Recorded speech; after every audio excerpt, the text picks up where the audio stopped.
अस्सलाम वालेकुम जी। तो वेलकम करती हूँ आपको अपने ब्रांड न्यू व्लॉग विद गाँव की अरोमा।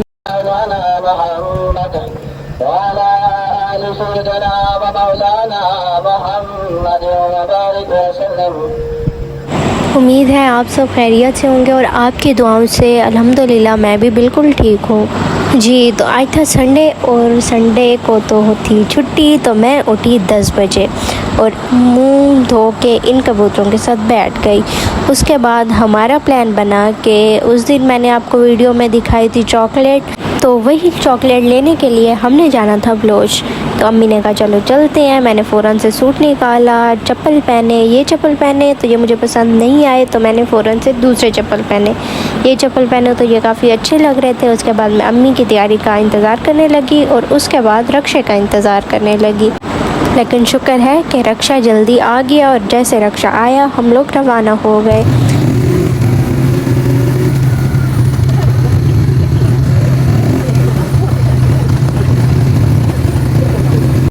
जी तो हम पहुंच चुके थे दाबों वाली पुल पे और यहाँ पे गर्मी की वजह से बच्चे नहर में नहा रहे थे। और मैं आपको बताती चलूँ कि इस पुल का नाम दाबों वाली पुल क्यों रखा गया। असल में लकड़ी के जो बहुत बड़े बड़े टुकड़े होते हैं उनको कहते हैं दाबा, और ये पुल जब पहली बार बनाई गई थी तो ये उन्हीं लकड़ी के टुकड़ों की मदद से बनाई गई थी, तो इसका नाम फिर दाबा वाली पुल हो गया और इसे अब हर कोई दाबा वाली कहता है। जबकि ये एक मिसअंडरस्टैंडिंग है कि कुछ लोग इसे दो आबों वाली पुल कहते हैं, जबकि इसका नाम दो आबों वाली पुल नहीं दाबों वाली पुल है। अगर किसी और को इस बारे में इंफॉर्मेशन हो तो मुझे ज़रूर बताइएगा। ये जिस चॉकलेट का मैं कह रही थी जो मुझे बहुत अच्छी लगी है, ये थी ईरान से आई हुई चॉकलेट और ये यहाँ पाकिस्तान में नहीं मिलती। लेकिन हमारे गांव के साथ एक गांव है जिसका नाम बलोच है और वहाँ से ये चॉकलेट मिलती है, क्योंकि वहाँ के कुछ बंदे ईरान में और वो वहाँ से यहाँ बिज़नेस करते हैं, यानी वहाँ से सामान ले आकर यहाँ पे बेचते हैं। तो मैंने सोचा कि क्यों ना आज जाकर वो चॉकलेट ली जाए। तो ये था रास्ता, बाकी सारा रास्ता तो आपको पता होगा क्योंकि पिछले व्लॉग में जब मैं टांग गई थी तो तब भी यही रास्ता था। बलोच आने के दो रास्ते होते हैं, एक है बाईपास वाला रास्ता और एक है टांग वाला रास्ता।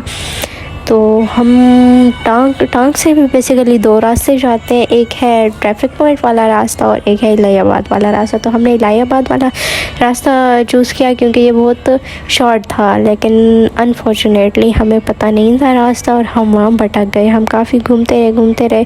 यहाँ पे बारिश की वजह से रास्ते भी बहुत ख़राब थे, जिसकी वजह से हमें रक्षे से उतरना पड़ा और हम फ़ौरन से जाके रक्षे पर बैठ गए और फिर से रवाना हो गए। हमें बिल्कुल रास्ते का पता ही नहीं था। हम काफ़ी देर इधर उधर यहाँ वहाँ घूमते रहे और फिर हमें एक दिखाई दिया स्कूल। ये स्कूल जो है ये बलोच का बॉयज़ का हाई स्कूल है। तब हमें कुछ तसल्ली हुई कि चलो हम इतना तो पहुँच आए हैं तो अब हम बलोच आसानी से पहुँच जाएंगे। लेकिन फिर भी हमें रास्ते नहीं मिल रहे थे, चूँकि कच्चा रास्ता था तो फिर भी बहुत ज़्यादा मुश्किल हो रही थी ढूंढने में। लेकिन फिर भी हमने हौसला नहीं आ रहा, हम घूमते रहे। तभी हमें एक बाइक वाला मिला। इस बाइक वाले से हमने रास्ता पूछा और इसने कहा चलो मैं आपको ले जाता हूँ। वो हमारे आगे आगे और हम उसके पीछे पीछे। थैंक यू उसका कि उसने हमें रास्ता पहुँचाया। हम घर आ गए थे, हम इनके कमरे में बैठे। शुक्र है पंखे चल रहे थे, बहुत गर्मी हो गई थी। उसके बाद उन्होंने हमें खजूर सर्व की। असल में हमने किसी सवार को भी मिलने जाना था, तो पहले हम वहाँ गए, उसके बाद स्टोर पे। और ये भैंसें नहा रही थी पानी में, बिल्कुल सर भी डुबोया। ये थी गरीबां दी हट्टी कहीं बलोच में। और फिर हम बलोच में उसी स्टोर पे आ गए। जब हम इस स्टोर पे पहुँचे तब हमें पता चला कि वो चॉकलेट तो ख़त्म हो चुकी है, जिसका मुझे बहुत अफसोस हुआ। बाकी चीज़ें देखी, ये कालीन और ये कालीन मुझे बहुत पसंद आई, लेकिन इनकी प्राइस उसे पता नहीं था क्योंकि ये स्टोर तो हस्बैंड वाइफ रन कर रहे हैं और हमें उनकी वाइफ ने दिखाया था सामान को। रवाना हुए और अब तो रक्षे वाले को रास्ता पता चल चुका था, तो हम बहुत जल्दी घर पहुँच गए थे।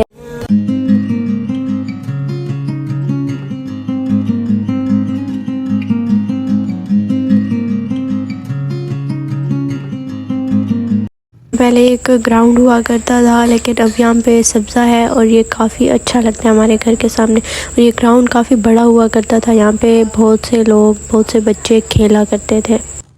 घर आते मैं फ़ौरन सो गई और जब उठी तो हमारे घर के ये मनाज़िर थे। मज़े की हवा थी।